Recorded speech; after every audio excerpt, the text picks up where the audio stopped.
Hello, good day, good morning, good evening, wherever you are out there in the globe, in the big round world. My name is Anna Björkerud and I run EBD Network, situated in Stockholm, Sweden. And we're here today to talk to Richard, who has long experience working with sourcing, procurement, and finance as end-to-end processes. Richard, could you start up by letting those who don't know you know? Happy to, Anna. My pleasure to join you today. My name is Richard Waugh, Vice President Corporate Development for Zycus. Everybody can have an understanding about what source to pay mean, your domain. But if you could elaborate on what do you and what does Zycus mean by that? Absolutely. So we really mean the end-to-end sourcing and procurement process. So typically the starting point for source to pay is really visibility to corporate spending. So spend analytics, and including then being able to identify savings opportunities through those spend analytics insights, and then execute those through a strategic sourcing approach. Contract management, then putting those agreements in place with a network of preferred suppliers, supplier management tools to onboard and manage those supply relationships. And also the more, so that's kind of comprises what we'd call strategic procurement, but source to pay also encompasses the more operational aspects, sometimes known as downstream procurement. So procure to pay. Once you have those supplier relationships and contracts in place, then it's the ongoing requisitioning and ordering of products and services from those suppliers, culminating, with the last step in the process, the payment when the invoice is received. So really starting from the formulation of a supplier and category strategy through executing those strategies and then operationalizing them to provide, the products and services that the business needs at the best total value to the enterprise. And it sounds straightforward enough, I think, in most people's ears. And still, we know that this is really challenging for most companies due to several reasons. Do you have any advice to how to enable an organization to get more ready to digitize that source to pay process and really grasp those opportunities that most really know are out there? I do, and you're right, it's complex and it's not entirely within the purview of the procurement function itself. When you look at source to pay processes, they encompass and include various stakeholder and functional groups across the business. So if you're going to transform that source to pay process, it means having to look outside of your own organization, your own procurement team, to incorporate other stakeholder groups, be it finance or legal or marketing or IT, any of the other functions that are part and parcel of this business process. So that's complexity. But my first piece of advice, I suppose, is if you're going to start on this journey of transformation, you have to know where your point of origin is. And what I mean by that is really benchmarking your current processes to understand where you stand currently vis-a-vis really other comparable companies in your industry or cross industry overall. So it starts therefore with benchmarking. Look at your source to pay process and focus in on some key metrics that really determine what your baseline performance is today. So spend under management, for example, is kind of the key indicator, a key performance indicator for many procurement teams. So if you're like the average company, you may only be managing effectively just north of 50% of total company spending. But best in class performers are upwards of 90%. So that's a big chasm, a big difference between the average company and the best in class. So generally speaking, when you look at those kinds of key performance indicators or metrics, if you're at or near the average performance, Your target should be getting to best in class. And the difference, therefore, so take another 40 percentage points of your total spending, bring that under management effectively by procurement, and the results in terms of the value that can be delivered to the business is exponentially greater than where you are today. And there's a whole host of other metrics too. Spend under management is certainly a great starting point. How much of that spend are you effectively sourcing today? How much of the spend that you source ends up being compliant to the contracts that you negotiate? Because most organizations struggle with this sort of rapid erosion between identified savings in the sourcing phase and realized savings because they're not able to implement the kind of compliance and demand management across the organization. So, it's not enough just to say we've done our job as sourcing professionals and negotiated the best total cost agreement for a particular category of product or service if we can't actually get adherence to those agreements, if we can't drive compliance. So that's my recommendation as a starting point. Benchmark your key performance indicators across some of those key metrics in Sourcetopay against your industry overall, against best in class. That's going to help you set a roadmap for where do you want to be. It's the classic kind of as is and to be process analysis. And what it's going to show you is where you have key gaps that need to be addressed. And I think that the next step is then to, once you've identified what your vision is for transformation, where you want to go, build a robust ROI justification for the investments that you're going to need to make, both in terms of technology and tools, perhaps also people and process, to get to that desired end state of the 2B, which would be a best-in-class type performer. And I mean, it is quite daunting because, as you mentioned, source to pay happens across several functions, and sometimes I wonder who could that person be, being able to unify all of those different metrics and people and processes and systems and whatnot that encompass that end-to-end data, not the least. Do you have any ideas about that alignment?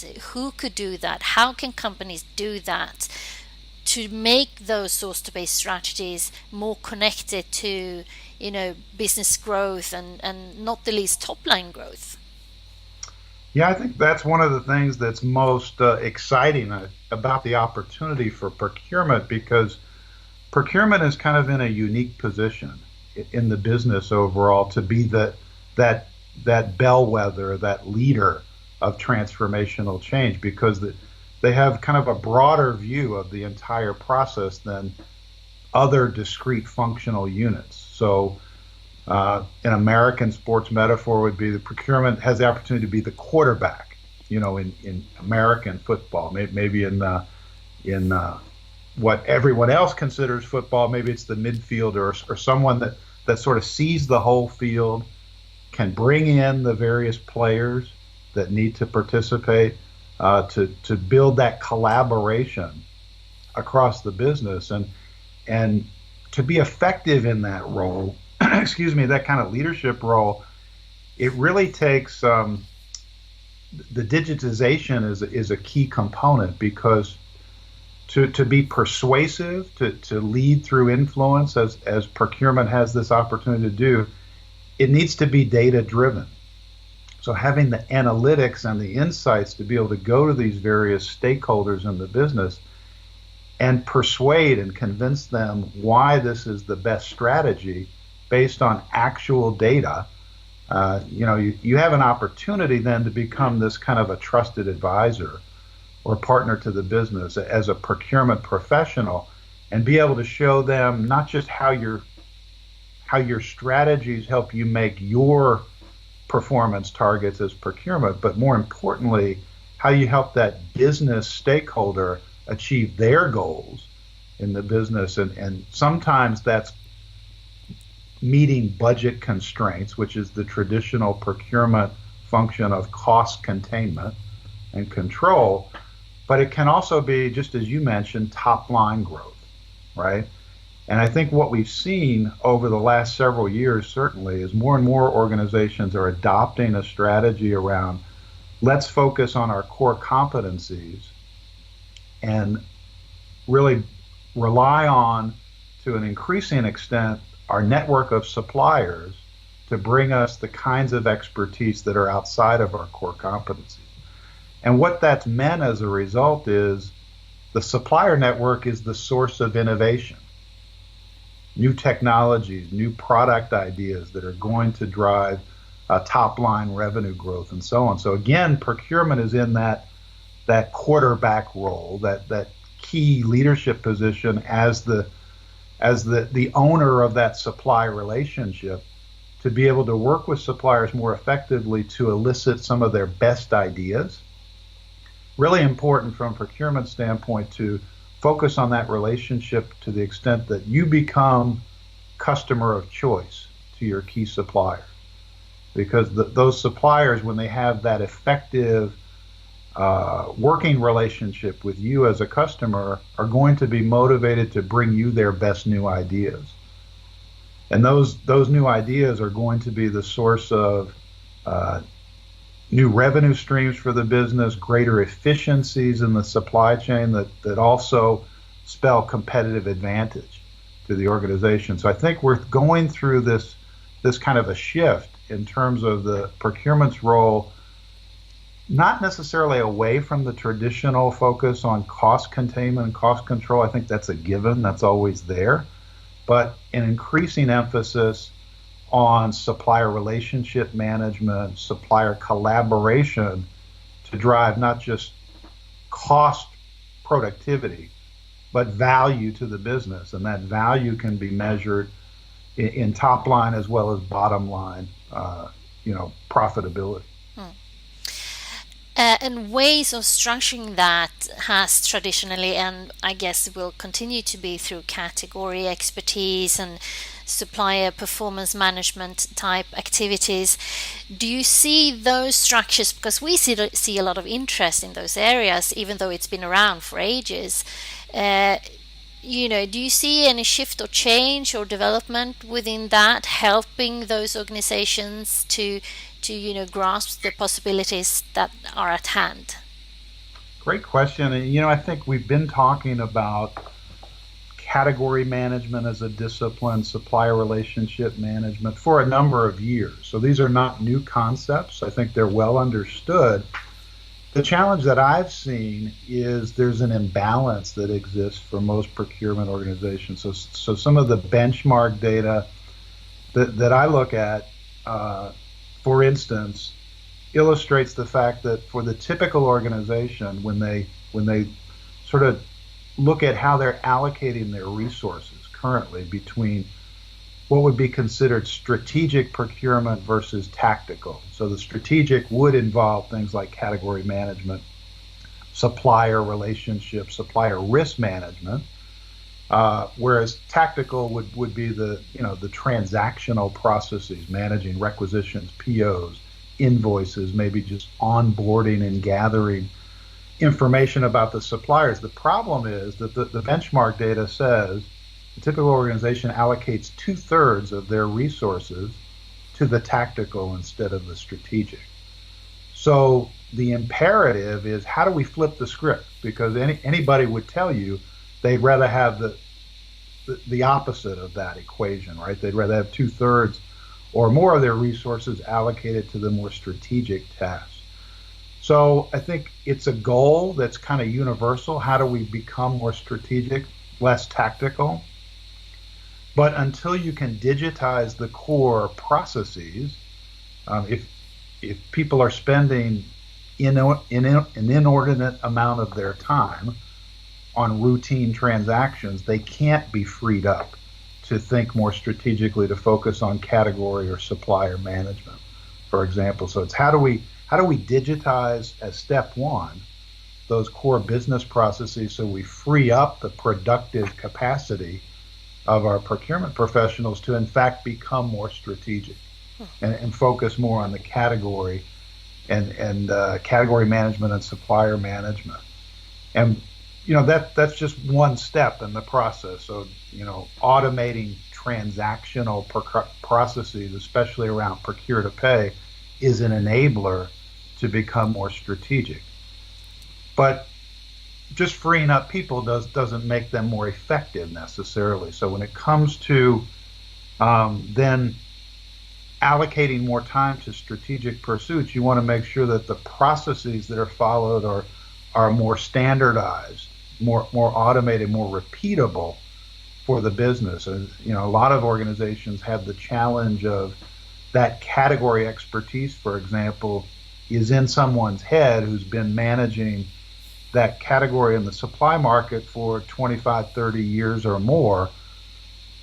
Oh my gosh, what happens when they decide to retire, and how do we institutionalize that kind of tribal knowledge that exists in every business? So again, digitization comes into play there, because we need to standardize the process, not in the respect of standardizing to remove creativity and ingenuity, but actually to document creativity and ingenuity so that it becomes sustainable and repeatable for the business. So standardizing process is a big part of it. I think then making that shift to focus not just on cost reduction, but on value, and aligning the metrics and the measurements, because as the old saying goes, you get what you measure.